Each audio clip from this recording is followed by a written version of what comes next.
DSC Telugu Gandhi మహాత్ముడు బయలుదేరగా గేయ రచయిత బసవరాజు అప్పరాజు బుధులు అనే పదానికి అర్థం పండితులు కపి పదానికి పర్యాయపదాలు కోతి మర్కటం రక్తం పదానికి నానార్థాలు ఎరుపు రుధిరం ఆహా ఆ బంగారు లేడీ ఎంత బాగున్నది ఈ వాక్యంలో అవ్యాన్ని గుర్తించండి ఆహా వృద్ధ జనుల యొక్క సేవ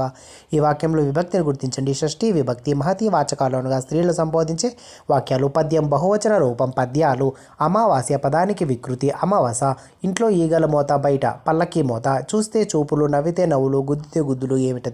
అద్దం సుమేధ పాఠాన్ని చదువుతున్నది ఈ వాక్యంలో కర్మను గుర్తించండి పాఠం స్థ్యాను అక్షర క్రమం ఉస్ ప్లస్ ఉత్ ప్లస్ ఇయు ప్లస్ ఆ క్రింది వానిలో అనునాసికం నా కుట్టుసురు పదంలో ఉన్న సంధి ద్విరుక్త టకార సంధి ఆకారానికి ఏలు పరమైతే ఐకారం ఓ అవులు పరమైతే అవకారం రూలు పరమైతే ఆరులో ఆదేశంగా వస్తాయి ఇది ఏ సంధి సూత్రం వృద్ధి సంధి అర్ధరాజ్యం విగ్రహవాక్యాన్ని గుర్తించండి ఆ రాజ్యం అర్ధభాగం U11 చిహ్నం ఏ గుణం భగనం వృత్యానుప్రాస రంకానికి ఉదాహరణ వాడు బడికి వడివడిగా వచ్చాడు త్రిపాష 3D ఉపకరణాలు తయారు చేయడానికి ఉపాధ్యాయులు శిక్షణ ఇచ్చే సాంస్కృతిక వనరుల శిక్షణా కేంద్రం ఇచ్చటగలదు ఢిల్లీ విద్యార్థుల్లో జ్ఞాన నిర్మాణమే ప్రధాన లక్ష్యంగా విద్యా